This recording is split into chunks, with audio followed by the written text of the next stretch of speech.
Сәлем мұғалім. Сабағыңыз қызықты өтсін деп тағы бір платформаны сіздерге ұсынбақшымын. Маған тіркеліп лайк басуды ұмытпаңыз. Ең бірінші Умайгра деген сайтқа кіреміз. Осы жерден для учителя деген таңдаймыз. Google аккаунтымыз арқылы тіркелеміз.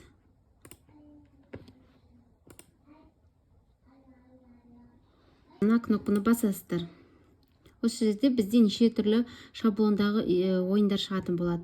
Мысалы, мен біреуін таңдап көрейін. Возрасын таңдаймыз. Бізге неше жасқа керек? Мысалы, 12 жас және қай тілде, қазақ тілінде керекті.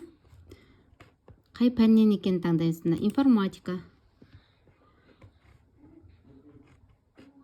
Применить батырмасын басасыздар. Осы жерде міне неше түрлісі шықты. Біз қайсысын таңдайтынымыз цифрлық сауаттылық дегенді таңдайық.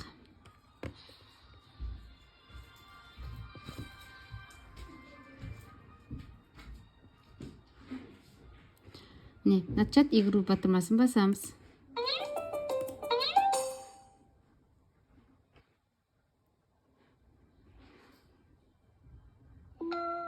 Сұрақты құрастыр дейді.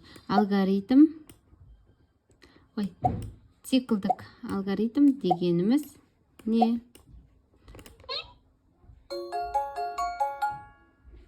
Дұрыс жауап бердік. Осылай түрлі анимациялар мен ойындар құрастырып алуларыңызға болады. Сұрақты құрастыр дейді тағы. Осылай түрлі анимациялар арқылы ойындарды оқушыларыңызға керемет. Тағы да сұрақты құрастыр дейді. Осындай күшті анимацияларды пайдаланып, оқушыларыңыздың сабаққа деген қызығушылықтарын арттыруларыңызға болады. Тағы да осындай платформаларды білгіңіз келсе, маған тіркеліп, комментарийға бір санын жіберуді ұмытпаңыз.